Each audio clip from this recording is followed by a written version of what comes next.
Why do people stare? But especially old people, you've been here the longest. Surely you've seen one of us by now. Number one, oh my lord. I don't know where Korean men got this in their minds. I don't know where this myth came from. I don't know why they think this. But Korean men really strongly believe that they don't have to wear condoms. They think they can't catch STDs.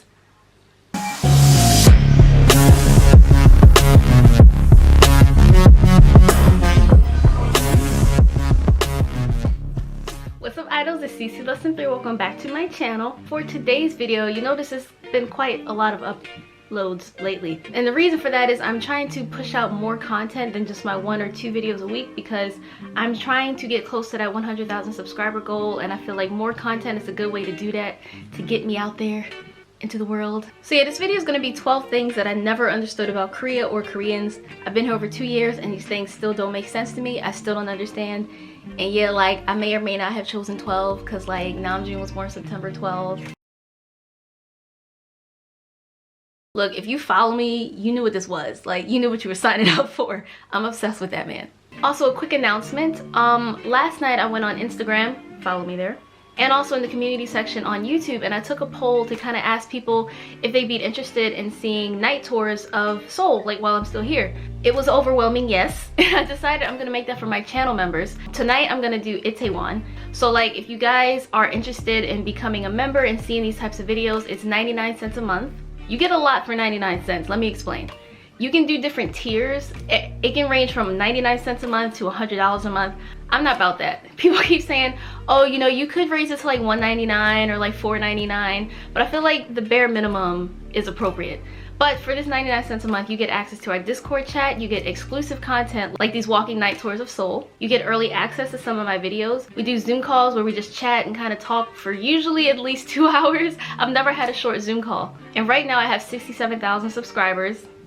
It's lit. But like, even if a 10th of y'all decided to support me, that would make my heart combust. Like, that would, oh my god, it would remove a lot of stress from my life, give me a bit more leeway with the type of videos I do and the type of content I put out, and take off a huge burden off my shoulders. So if you guys are interested, please consider joining. It's only 99 cents a month.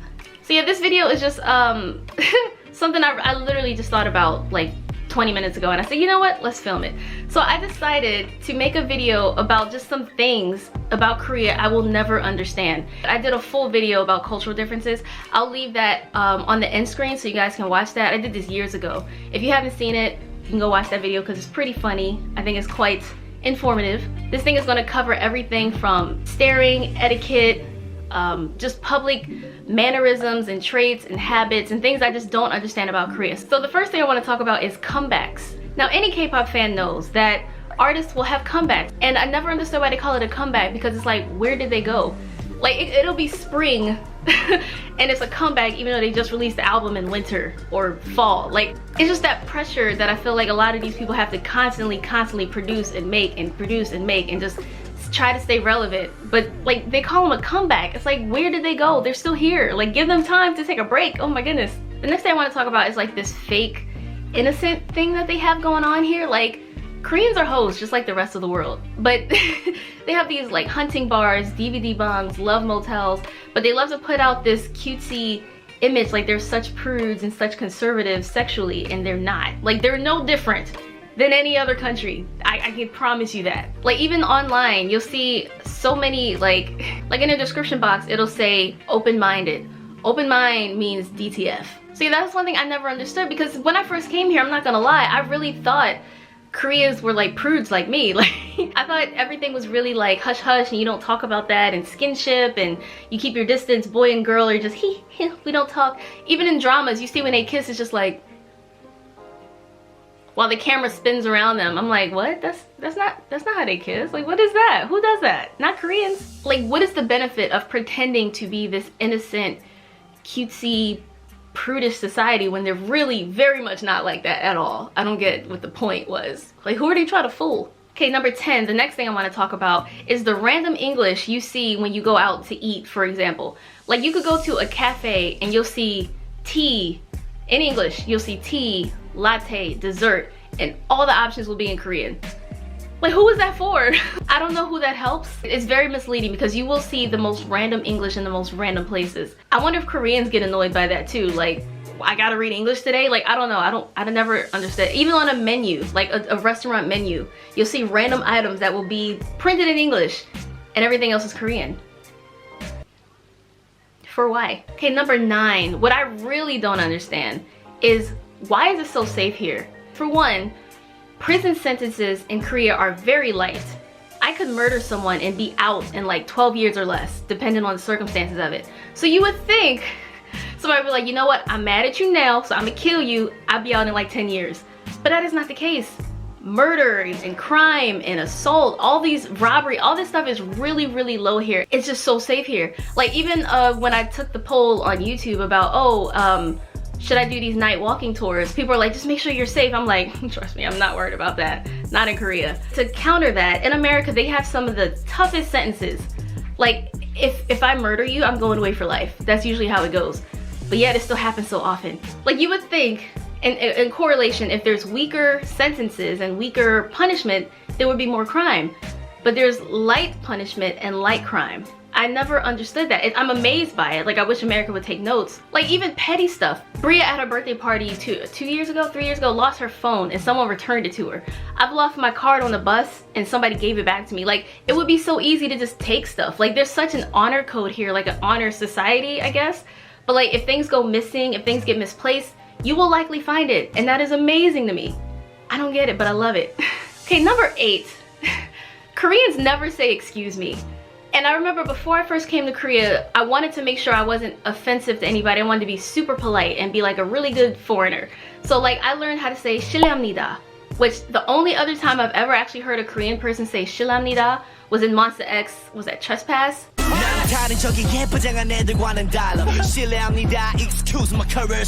I've never heard anybody actually say that. What they do instead is they'll push you slowly until you get out of their way. Or like, even when you want to like, excuse me, to order food, you don't say that. You either say 주문할게요, which is like I'm ready to order, or you say 저기요, which literally means over here. So like, when you're in someone's way, instead of saying excuse me or 실례합니다, you will hear 잠깐만요, which is wait, or 저기요, which means over here. I don't understand that. Why push me slowly instead of just saying excuse me and I will get out of your way? You don't gotta touch me. I will get out of your way.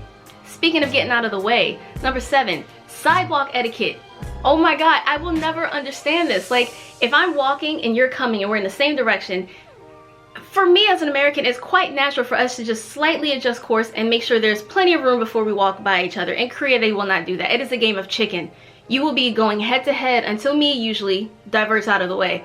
Otherwise, we're gonna collide. And I'm just like, what? Like, you will see couples or friends holding hands, taking up the sidewalk, and if you don't get in the street to go around them, then it's just like, what, okay? I don't understand that. Like, sidewalk etiquette is so rude here. Or like, and this is not a unique thing to Korea, but people will be so into their phones, and I'm just walking at them, I'm like, thank God I'm paying attention, or we would have fully collided by now. And they don't realize I'm there until it's like right here and I take a huge step over. Like, sometimes I genuinely wonder if I'm invisible or not. They do not share the sidewalk. And I think I mentioned this before, where I did like an experiment, and we were in the Gangnam Underground station shopping, looking for food, and I saw this girl coming right for me. I'm like, let me see what happens if I don't get out of the way for once. And we collided. We bumped shoulders hard, and she was outraged.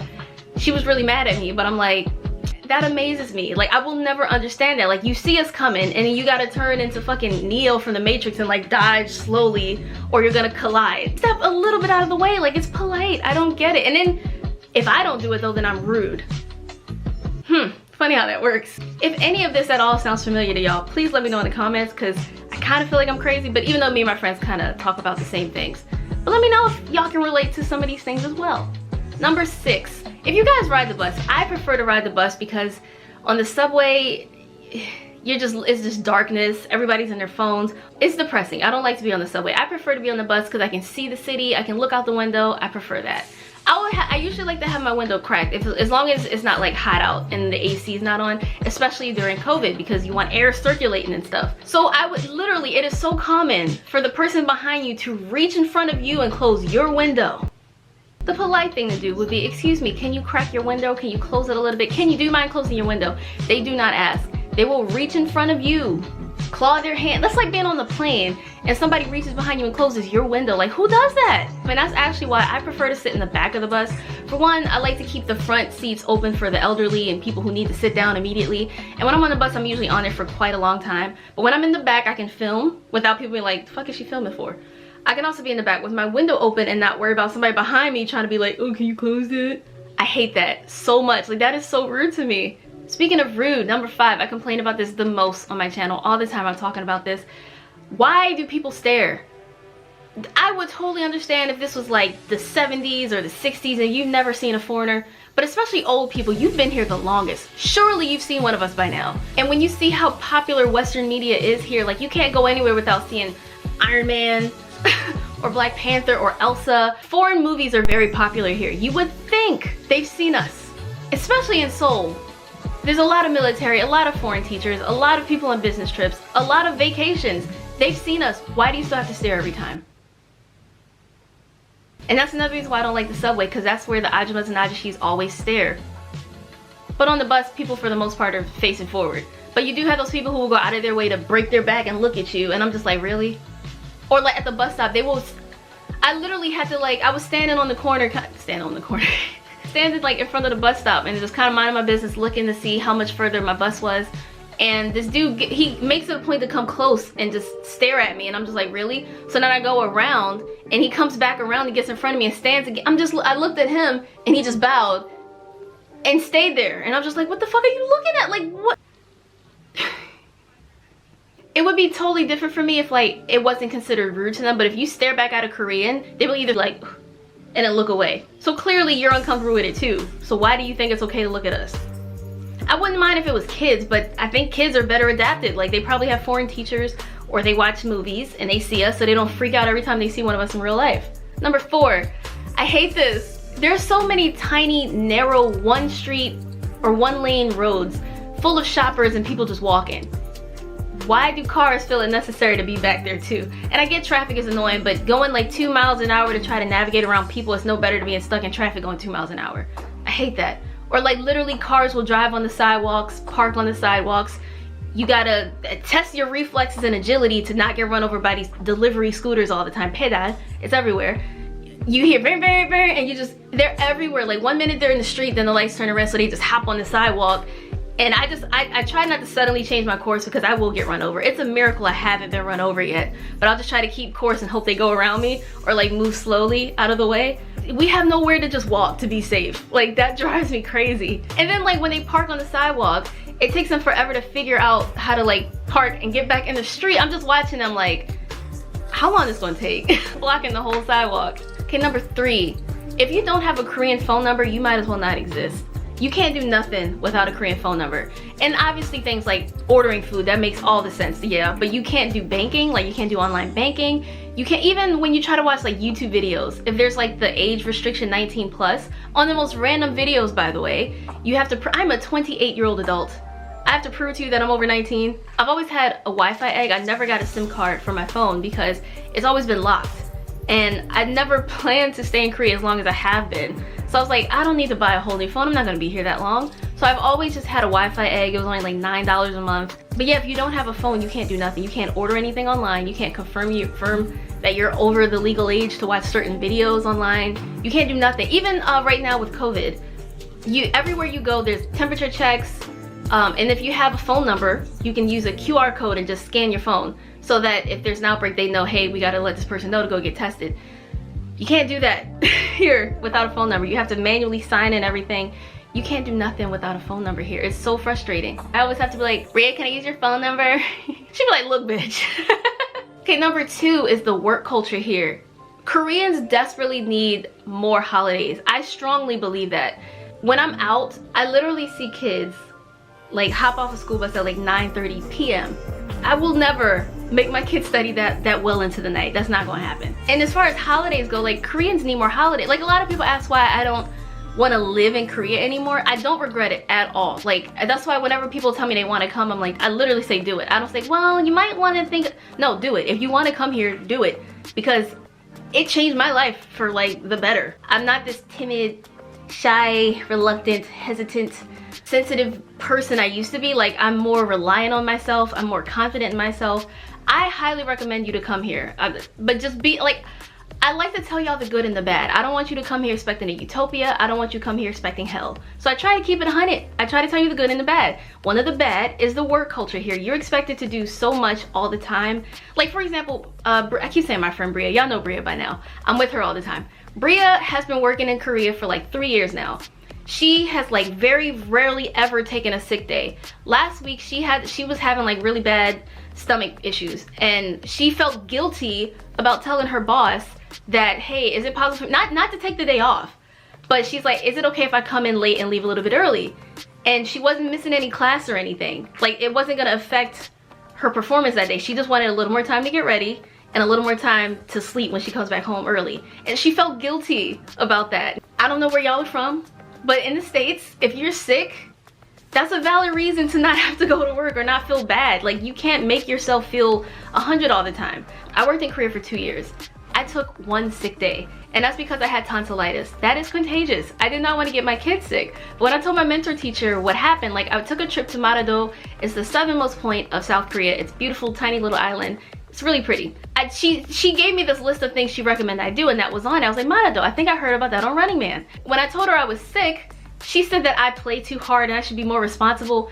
You can't always prevent yourself from getting sick. Like, it was tonsillitis. And she gave me the salad treatment for like a week. Like, a grown woman. I love her to death. Like, she was like my mom, but she could be petty too, and I guess that's why I liked her, because I like to be petty. Your health comes first, but not in Korea. Like, you're expected to push through everything, no matter how you feel, no matter how depressed you feel, no matter how sick you feel, you're supposed to push through it, and people just pat you in the back. Himnaseyo, stay strong. There needs to be more holidays. Even when I think January, there's Sona, which is Lunar New Year, depending on, sometimes it falls at like the end of January, usually February. So that's like a good 3 days off of work and school. February, I don't think there's anything aside from Sona. March 1st is like a Liberation Day. April is like nothing that I can think of. I'm sure there's, I can't think of anything. In May, you get Children's Day and Buddha's birthday. And I think that's it until Chuseok, which is like September, October-ish. And then you get Christmas Day. Oh, wait, you get Hangul Day too in October. But yeah, sorry, rambling. Koreans need more holidays. Like, you need more breaks. You need more time to it. Koreans live to work. That's what it is. If you live to work, you're not living. If you never have time to enjoy your life, then what are you doing here? This is the expectations when you come here. You're expected to work. No matter what, you're expected to always be 100. I don't think that's fair. Number 1, oh my lord. I don't know where Korean men got this in their minds. I don't know where this myth came from. I don't know why they think this. But Korean men really strongly believe that because of their health or their diets or their lineage, I don't know what it is, but that they don't have to wear condoms. They think they can't catch STDs. First of all, the first time I actually heard about this was watching a YouTuber, Miles J, did a video talking about going to NB2. Of course it's NB2. I think it was NB2. And like, he brought a guy home, they hooked up, and when they were about to, he's like, yo, where's the condom? He's like, oh, you're not gonna get pregnant, I don't have to do that. And he's like, dude, do you not know what STDs are? And then after that, at first I was like, that's a weird guy. Like, thinking he might have been like the outlier, but so many of my friends are like, yeah, they really do think that. First of all, I've never done the deed without a C. always use protection, people, like, obviously. But okay, don't take this for gospel, but one of my friends said it has something to do with bean sprouts or something. Like, they really think because of their diets that they can't catch STDs. I don't know where this came from, but if a man is trying to hook up with you, do not let them disrespect you by saying that they're not going to wear a C, or say that they don't need to wear a C. Don't fall for that. Don't get played. And I don't know if this is like a girls thing too. I don't know if Korean girls think that they can't catch things, but Korean men definitely do. Not all obviously not all Korean men think like this, but enough of them have thought this and said this out loud that when my friends hear about it, it's not foreign to them. They've heard it before. If y'all can offer some explanations in the comments, I would greatly appreciate that, because I know what is science? And without rambling, I'm gonna cut it here. Honestly, I could go on. Like, if y'all want more of these type of videos, let me know. There's a lot about Korea I don't understand. Like I said, I did a whole cultural difference and culture clash video. That would be on the end screen. But yeah, that's it. If you guys are still here, you can see all the current channel members we have. Thank you guys so much for being a part of this and supporting me, giving me new ideas for content, and just always being there, especially in the Discord chat. I really appreciate y'all. So that is the end. Thanks for watching. If you did, remember to like, comment, share, and subscribe. I will see you guys next time. Annyeong.